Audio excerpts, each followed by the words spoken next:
երբևէ ինձ համար այսքան դժվար չի եղել կամերայի առաջ խոսելը, ինչքան այսօր։ Մեկ ամիս առաջ ես տեղադրում եմ այս վիդեոն եւ կորում եմ ձեր Instagram-ից, չեմ տեղադրում ռիլեր, չեմ տեղադրում ստորիներ ու մինչև այսօր ամեն օր նամակներ եմ ստանում, թե ինչա կատարվում ինձ հետ եւ որտեղ եմ ես կորել։ Այսօր եկել եմ ամեն ինչ պատմելու։ Այս ռիլս նրա մասին էր, որ իմ սերունդը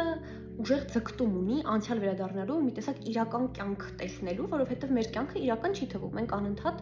ինչ-որ ռիլեր ենք թերթում, արհեստական բանականությունն ա մի կողմից, ոնց որ արհեստական լինի ամբողջ մեր կյանքը։ Ինձ շատերը գրում են դրանից հետո, ասում են մենք զգում ենք այդ, բայց մենք չգիտենք ինչ անենք դրա հետ, ու քանի որ ինքս էլ ահավոր զգում եմ այդ զգացողությունը, որ ես արդեն այն որ ստեղս է հասել, ուզում եմ ապրեմ, ես որոշում եմ մի ամիս կտրվեմ Instagram-ից եւ իսկապես փորձեմ ապրել նենց ոնց որ մեր մամաներն էին ապրում, մեր տատիկներն էին ապրում եւ հասկանամ թե այդ ինչա նշանակում։ Պատվիրում եմ լիքը գրքեր, ես սկսում եմ կարդալ եւ ես սկսում եմ նաեւ գրել իմ մտքերը։ Բացի այդ, ես նայում եմ ամեն օր դոկումենտալ ֆիլմ գրողի մասին, ինչ որ փիլիսոփայական մի բան, հոգեբանական մի բան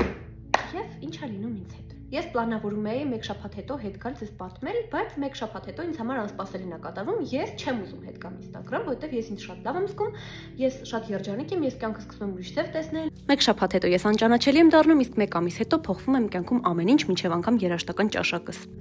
Մաս երկրորդում ձեզ պատմում եմ, թե հետո մյուս փուլում ինչ կատարվեց ինձ հետ։